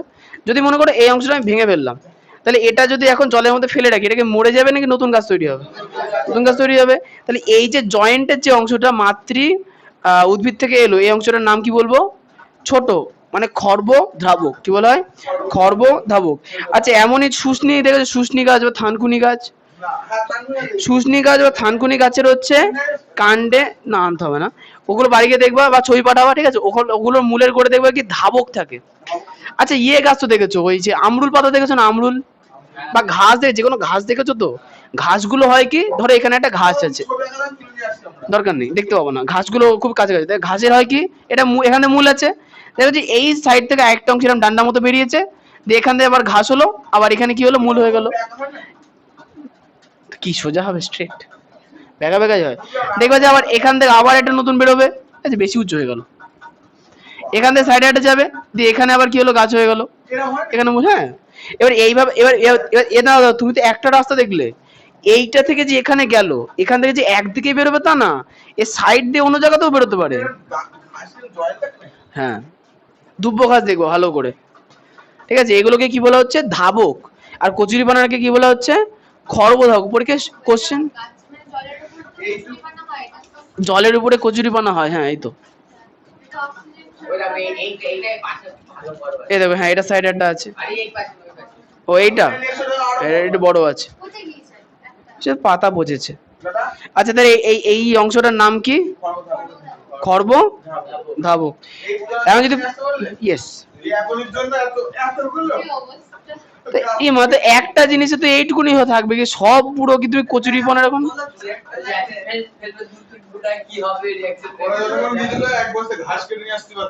কারা? ওরা ঘাস না, পুকুরে জাল ফেলে মাছ ধরে আনতে পারতো। নো, এটা এটা সবকিছুরই ভালো খারাপ দুটো দিক আছে, হচ্ছে জলের ক্ষেত্রে এটা একদমই ভালো নয়, মানে জলে, আচ্ছা জল তো নির্জীব বস্তু, ওর ভালো মন্দ কিছু নেই। জলের মধ্যে যে মাছ আছে তার দুটো ক্ষতি আর লাভ দুটোই আছে। যদি অল্প পরিমাণে হয়, ধরো আমাদের দিঘিতে করা হয়, আমি দেখেছি, ধরো এতখানি আমাদের লম্বা করে দিঘির মাঝখানটায় 4টে খুঁটি পুঁতে এইটুকুনি অংশে কি রাখা হয়, কচুরিপানার জঙ্গল বানিয়ে রাখা হয়, হয়ে গেছে? এর কি করা হয় বলতো, এর মধ্যে বড় বড় কচুরিপানা থাকে, হলো। এখন এইটুকুনি সুবিধা কি, দেখো পুরো দিঘিতে আলো পড়ছে, সানলাইট পড়ছে, কিন্তু এই অংশটার মধ্যে এই যে আজকে যে গরম, এখন যে গরমকালে মাছগুলো কি হয়, এর তলায় চলে আসে, তাহলে মাছ একটু ছায়া পেলো। কিন্তু এই কচুরিপানায় বর্ষাকালে যখন বিগড়ে যায়, তখন সারা দিঘিতে ছড়িয়ে পড়ে, সারা দিঘিতে যে ছড়িয়ে পড়লো কচুরিপানা, দেখো মূলের সাহায্যে অক্সিজেন গ্রহণ করবে, তো যে অক্সিজেন গ্রহণ করলো তখন কি হবে? মাছ আর অক্সিজেন পাবে না, মাছ মরে যায় প্রচুর। আরেকটা জিনিস হয়, কচুরিপানা কি করে, এই যে জলের সাইডে সাইডে যেহেতু হচ্ছে, সূর্যের আলো যদি না পড়ে মাছ খায় কি? শ্যাওলা খায়, তাই তো? বা শ্যাওলা খেয়ে বেঁচে থাকে যে ছোট ছোট জু প্লাঙ্কটন, সেগুলো খায়। তো যদি জলের মধ্যে সূর্যের আলো না পড়ে তাহলে সেগুলো হবে না, তাহলে মাছ না খেয়ে মরে যাবে। সেই হচ্ছে সমস্যা। আবার মাছের গায়ে হালকা হালকা রোদ না লাগে, গায়ে রোগ হবে। এগুলো হচ্ছে সুবিধা এবং অসুবিধা। ও বাবা, এরকম বলতে হয়? একটুখানি দাঁড়াও, 5 মিনিট ওয়েট করো, সুবিধা ছুটি দেবো। বই বার করো, বই বই বই। বইয়ের 56 পেজ বার করো। 56 পেজে দেখো পাথরকুচি। পাথরকুচি দেখবে যে পাথরকুচির যে কিনারা গুলো হয়, কিনারা থেকে কি বেরোয়? নতুন গাছ বেরোয়।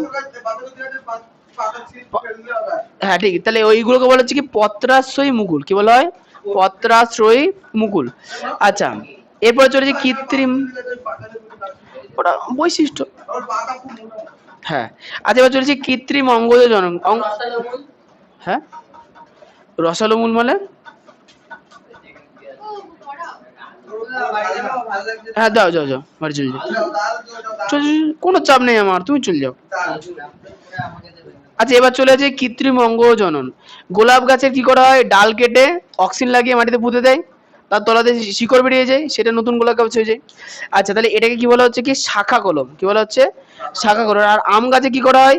আম গাছে এই গরমকাল আম খেয়ে আঁটি ফেলবা, যে ছোট ছোট চারা গাছ হবে, দেখবে যে বাড়ি থেকে কোনো এক ভ্যানেলা তুলে নিয়ে চলে যাচ্ছে, দিয়ে হ্যাঁ কিনেও নিয়ে যায়, দিয়ে ওটা ওদের ওই ফার্মে নিয়ে যায়। ফার্মে নিয়ে যাওয়ার পর কি করে? ধরো কোনো একটা গাছে ভালো আম হচ্ছে, তা সেই গাছের ডগা কাটে। আর তোমার বাড়িতে যে ছোট গাছ কেটেছে, ধরো ছোট গাছ, এটা মনে করো আমের আটি এটা আছে, এখান থেকে সব একটা গাছ বেরিয়েছে, হলো? তাহলে ওরা করবে কি? এই যে গাছটা, এই গাছটাকে কেটে দেবে, মাথায় কেটে দিল, ভি শেপে, ভি আকৃতিতে কাটবে। কাটার পর আটির গাছ। আচ্ছা এবার হচ্ছে যে যে গাছে ভালো আম হচ্ছে, সেই গাছের একটা শাখা এর মাথার উপরে বসিয়ে দেবে, হলো? বসিয়ে দেওয়ার পর এখানে প্লাস্টিক দিয়ে, গোবর দিয়ে, অক্সিজেন লাগিয়ে ভালো করে, না না না না, আটকে দেয়। আটকে দেওয়ার ফলে কি হবে? এই গাছের সঙ্গে এই গাছটা আটকে গেল। এখানে দেখো জোড়া লাগানো হলো না, আসবো আসবো, হ্যাঁ, এখানে জোড়া লাগানো হলো না, এই জন্য এটাকে কি বলা হয়? জোর কলম। আবার কি হয়? গোলাপ গাছের, লেবু গাছের ক্ষেত্রে কি হয়? লেবু গাছের ডাল একটু ছিলে তার উপরে গোবর মাটি লাগিয়ে দিয়ে প্লাস্টিক দিয়ে বেঁধে রাখলে কি হয়ে যায়? ওখানে শিকড় বেরোয়, তো ওটা কেটে দিয়ে মাটিতে বসিয়ে দিলে নতুন গাছ হয়ে যায়। তো এখানে ডাল কেটে বা শাখা কেটে করলাম, তো ওটাকে কি বলা হবে? শাখা কলম। হাসলাম কারণ বিটিএস এর লোক তো, বাবা। তো আমাদের সব, তোমাদের ব্যাচে না, তোমাদের নেই, বাচ্চাগুলো ভি জে কে মাথা খারাপ করে দেয়। না না, তুমি একদম বলোনি। আচ্ছা এবার চলে আসবো লাস্ট, এই কথা না কথা, মাইক্রো প্রোপাগেশন। মাইক্রো প্রোপাগেশনটা একটু তোমাদের সাধারণভাবে বোঝানো সম্ভব না, টেস্ট টিউব দিয়ে বোঝানো সম্ভব, কিন্তু আমার এখানে হবে না। না, মাইক্রো প্রোপাগেশন, মাইক্রো প্রোপাগেশন করায় ল্যাবরেটরিতে। মানে মাইক্রো প্রোপাগেশনের বৈশিষ্ট্যটা হচ্ছে কি? এই তো কচুরিপানা, এটা কচুরিপানা, এইটা থেকে 1,00,000 খানা কচুরিপানা গাছ তৈরি করা সম্ভব একটা পাতা থেকে। এই পাতাটাকে কুচু কুচু কুচু করে 1,00,000 খানা ভাগ করা হবে, হলো? ভাগ করার পরে একটা পেট্রি ডিশ বলা হয়, মানে তোমাদের বাড়িতে প্লেট আছে না, ধরো কাঁচের প্লেট হয়ে গেছে, কাঁচের প্লেটের মধ্যে এগার এগার জেল, আর তার মধ্যে কিছু, ফোনে ফোনে আছে দেখে নিও, এগার এগার জেল। এগার এগার মানে তো জেলি খেয়েছো? জেলি, ওই জেলিটা হচ্ছে এগার এগার জেল। না, মানে এগার এগারটা পাউডার, সেই পাউডারটা জলের মধ্যে মেশালে জেলি তৈরি হয়ে যায়, ঠিক আছে? তার মধ্যে আলু সেদ্ধর জল বা ডেক্সট্রোজ সলিউশন দেওয়া হয়, তাহলে খাবার দাবার তৈরি হয়ে গেল। তারপরে আরো অনেক কিছু সলিউশন আছে, তারপরে একটু একটু করে পাতার অংশ অংশ ওটার মধ্যে দেওয়া হয়। দেখা যায় যে পাতার এই অংশটা যেই আমি দিচ্ছি, জল আলো বাতাস কিচ্ছু লাগছে না, শুধুমাত্র ল্যাবরেটরিতে থাকছে ওটা। থাকার পর ধরো এই পাতা দিলাম, তো পাতাটা আস্তে আস্তে আস্তে আস্তে কমপ্লিট হয়ে যাচ্ছে, এবং তার সাইডে সাইডে মূল বেরোচ্ছে, এবং ছোট ছোট আবার গাছ বেরোচ্ছে। সঙ্গে সঙ্গে মাঝখানে টাইম লাগবে, কিন্তু প্রবলেম, সুবিধা কি? এই শোনো শোনো, সুবিধা কি? মনে করো আমার এই ঘরের মতো একটা ল্যাবরেটরি সাইজের মধ্যে মোটামুটি 1 মাসের মধ্যে মনে করো 1,00,000 খানা আমি গাছ বানাতে পারলাম। পৃথিবীর যে কোনো গাছ হতে পারে। ধরো পৃথিবীতে একটা গাছ আছে যার নাম হচ্ছে গিঙ্গো বাইলোবা। গিঙ্কো বাইলোবা একটা গাছের নাম। হ্যাঁ, না এটা এক ধরনের বাহারি গাছ। হ্যাঁ হ্যাঁ না না না না লাল চন্দন মানানোর দরকার নেই তো, তুমি ফার্মে গিয়ে কিনে এনে বাড়িতে লাগাও, কোনো ঝামেলা নেই তো আজকের দিনে। যে কোনো গাছ ওটা বানানো যায়, ওই সলিউশনের মধ্যে বানানো যায়। যাই হোক, তাহলে এখন বিষয়টা হচ্ছে যে তাহলে এর মধ্যে এই আস্তে আস্তে আস্তে একটা টেস্ট টিউব বা একটা পেট্রি ডিশের মধ্যে আমি অনেকগুলো গাছ বানাতে পারি। তাহলে একটা পেট্রি ডিশে মনে করো 5টা গাছ, মানে একটা পেট্রি ডিশের এইটুকুনি 5টা গাছ হলো। তাহলে এরকম যদি আমি 500 খানা পেট্রি ডিশ রাখি তাহলে কতগুলো গাছ হবে? 2500টা, তাই না? এখন থাকে থাকে যদি সাজিয়ে দিই প্রচুর গাছ।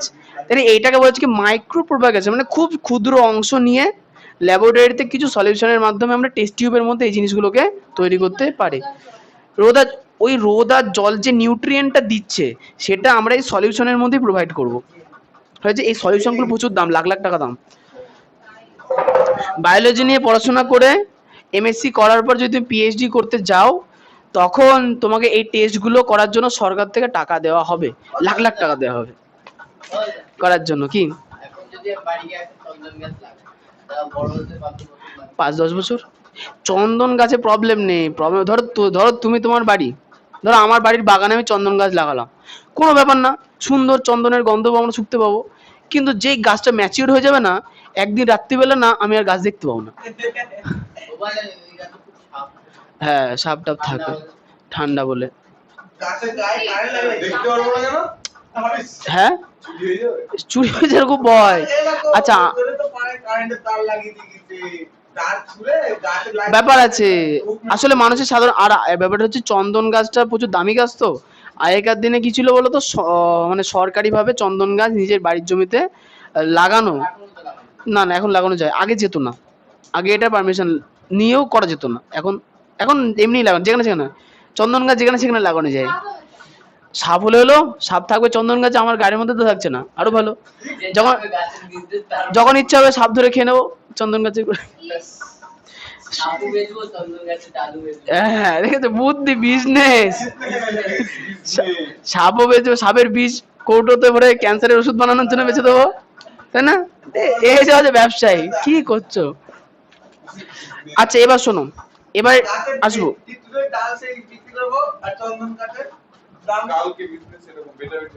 শোনো, তোমাদের দুটো জননের কথা বলেছি, একটা হচ্ছে অঙ্গজ জননের মধ্যে কি বললাম, শাখা কলম আর জোর কলম। লাস্টেটা বললাম না মাইক্রো প্রোপাগেশন। এখানে যে সলিউশনের যে কথা বললাম, যে দ্রবণটা দেওয়া হয় তার একটা নাম আছে, তার নাম হচ্ছে কলাকর্ষণ। কি বলা হলো? কলাকর্ষণ, কলাকর্ষণ। আচ্ছা, এবার চলে আসি হচ্ছে অনুবিস্তারের সুবিধা। আসবো আসবো, অনুবিস্তারের সুবিধা। হ্যাঁ, আজকে হচ্ছে ওই এই যে পরাগ যোগের আগে বন্ধ দেবো। 10:30টা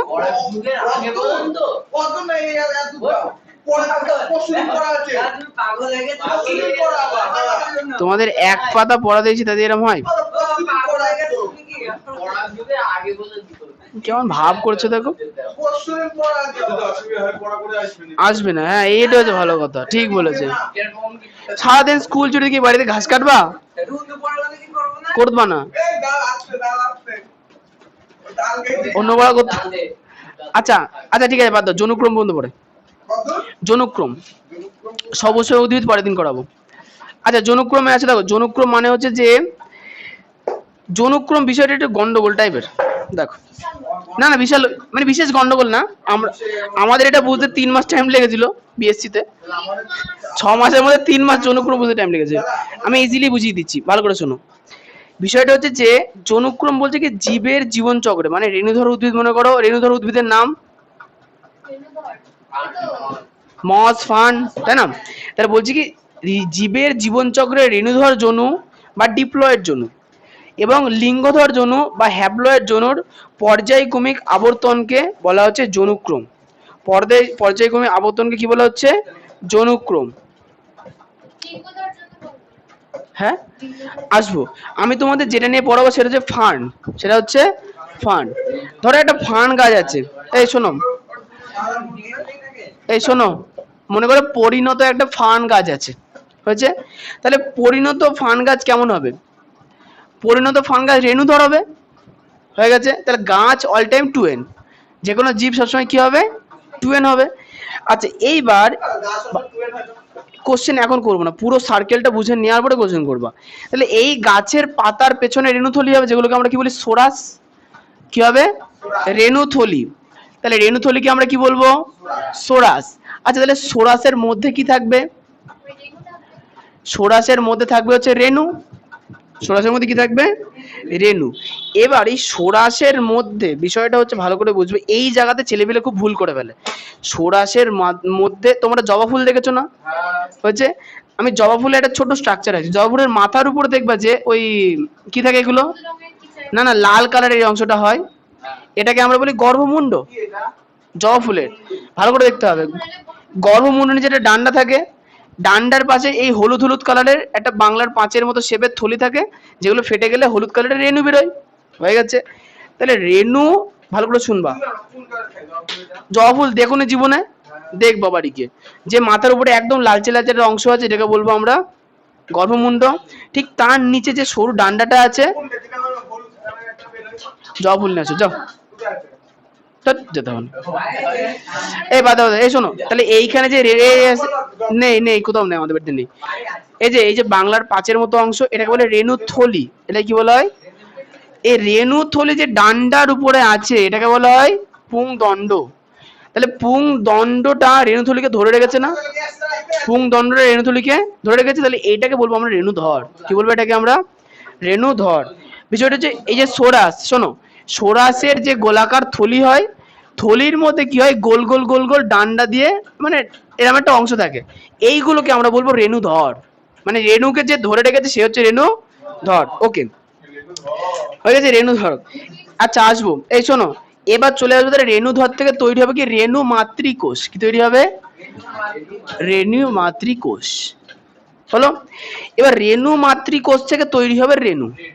রেণু মাতৃকোষ থেকে কি তৈরি হবে? এবার শোনো, রেণু মাতৃকোষ, মা মা অল টাইম টু এন, রেণু মাতৃকোষ কি হবে? ওরে বাবা রে, এত সুন্দর গুছিয়ে এনেছে, ডাল ভেঙে নিয়ে এসছে। আচ্ছা শোনো, রেণু আসবো কথা না, গাছে আসি। সম্পূর্ণ গাছ, সম্পূর্ণ গাছকে আমরা কি বলবো? সম্পূর্ণ গাছকে আমরা কি বলবো? রেণুধর উদ্ভিদ। এই চুপ চুপ চুপ চুপ, এই চুপ। সম্পূর্ণ গাছকে আমরা বলবো রেণুধর উদ্ভিদ। রেণুধর উদ্ভিদের নাম ফার্ন। ফার্নের পাতার পেছনে যে গোল গোল থলি থাকে তার নাম সোরাস। সোরাসের মধ্যে কি থাকে? চুপ চুপ চুপ কথা না, রেণু মাতৃকোষ। কি থাকে? রেণু মাতৃকোষ থাকে। রেণু মাতৃকোষ গুলো থেকে রেণু তৈরি হয়। রেণু মাতৃকোষ থেকে কি তৈরি হবে? রেণু তৈরি হবে। তাহলে রেণু মাতৃকোষ 2n, তো তাহলে একটা রেণু মাতৃকোষ থেকে মনে করে দুটো এন তৈরি হয়। রেণু মাতৃকোষ থেকে কি তৈরি হবে? দুটো এন। যে দুটো এন তৈরি হলো, এগুলো হচ্ছে রেণু। এগুলো হচ্ছে রেণু। এবার এই রেণুগুলো মাটিতে পড়বে, এই রেণুগুলো মাটিতে পড়বে। এই রেণুগুলো মাটিতে যেই পড়বে তৈরি হবে লিঙ্গধর উদ্ভিদ। কি হবে? কি বলবো? গাছের মতোই হবে। তুমি বলো বলো, তুমি বলতে থাকো শুধু।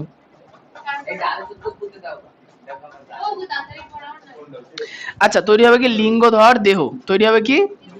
লিঙ্গধর দেহ। এন, লিঙ্গধরটা এন হবে। হয়ে গেল?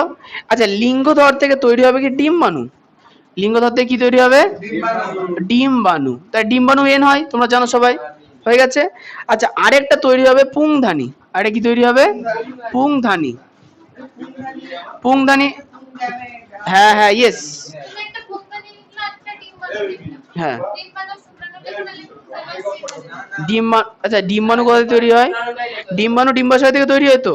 আচ্ছা তাহলে এটাকে আমরা স্ত্রীধানী বলবো। ওকে, স্ত্রীধানী বলবো, স্ত্রীধানী। আচ্ছা স্ত্রীধানী থেকে কি তৈরি হবে? ডিম্বাণু।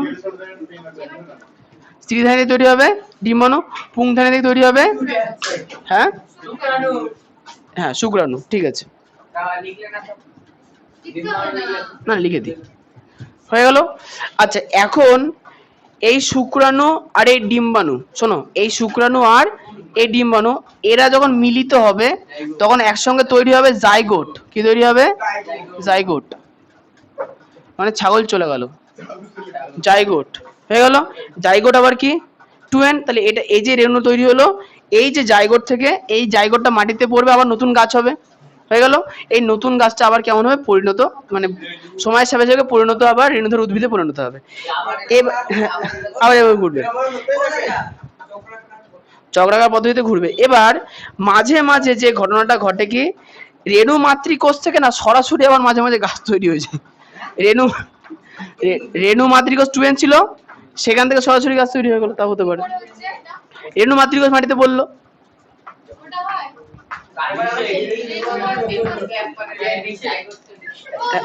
হ্যাঁ মাতৃকোষ থেকে তো রেণুও পড়ছে। রেণু পড়ে লিঙ্গধর দেহ, তারপরে হচ্ছে। তাহলে রেণু মাতৃকোষ থেকে সরাসরি জাইগোট। রেণু মাতৃকোষ থেকে মিওসিসের মাধ্যমে নিষেক ঘটছে।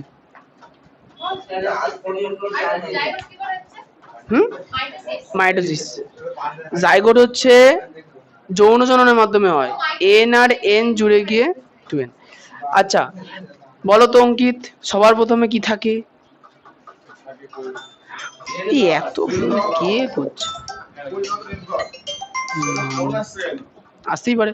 আচ্ছা পরিণত ফান্ড, আচ্ছা এই শোনো, প্রথমে গাছের নাম কি? পরিণত ফান্ড রেণুধর উদ্ভিদ, হয়ে গেল ফান্ড। এর পেছনে, পাতার পেছনে কি থাকে? সোরাস। সোরাসের মধ্যে রেণু মাতৃকোষ কিন্তু 2n। রেণু মাতৃকোষ থেকে যে 2n, তার সেটা ভেঙে গিয়ে যে রেণু তৈরি করে সেগুলো হচ্ছে n, হয়ে গেছে একটা। আচ্ছা রেণুগুলো মাটিতে পড়ে লিঙ্গধর উদ্ভিদ তৈরি হয়। হচ্ছে লিঙ্গধর উদ্ভিদ দুই ধরনের হবে, একটা লিঙ্গধরে থাকবে স্ত্রীধানী, আর থাকবে পুংধানী। তাহলে পুংধানীতে শুক্রাণু, ডিম্বাণু, এই স্ত্রীধানীতে ডিম্বাণু। তাহলে এই দুটো কিন্তু NN হয়েছে, এরা মিলিত হয়ে তৈরি করবে জাইগোট তৈরি করবে।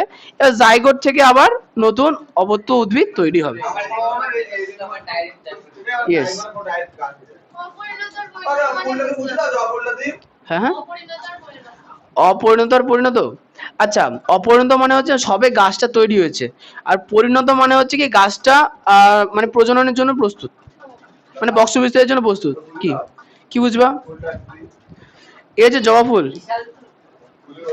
জবা ফুলের আসবো, এই জবা ফুলের যে লাল কালারে দেখতে পাচ্ছ, এটা হচ্ছে কি কি গর্ভমুণ্ড, গর্ভমুণ্ড। আর এই যে হলুদ কালারে দেখতে পাচ্ছ, এই যে উপরে যে থলিগুলো বাংলার পাঁচের মতো বা কিডনি শেপের, এগুলোকে বলা হচ্ছে পরাগ ধানী। আর এই যে লাল কালারের সরু ডান্ডার মাধ্যমে ওগুলো হলুদগুলো আটকে আছে, ওগুলোকে বলা হচ্ছে পুং দণ্ড। কি বলা হচ্ছে? আচ্ছা পরের দিন আমার ফুল লাগবে অবশ্য। হ্যাঁ হ্যাঁ, আচ্ছা টেক্সট বইয়ে তোমাদের পড়া হচ্ছে যৌনক্রমের শেষ পর্যন্ত।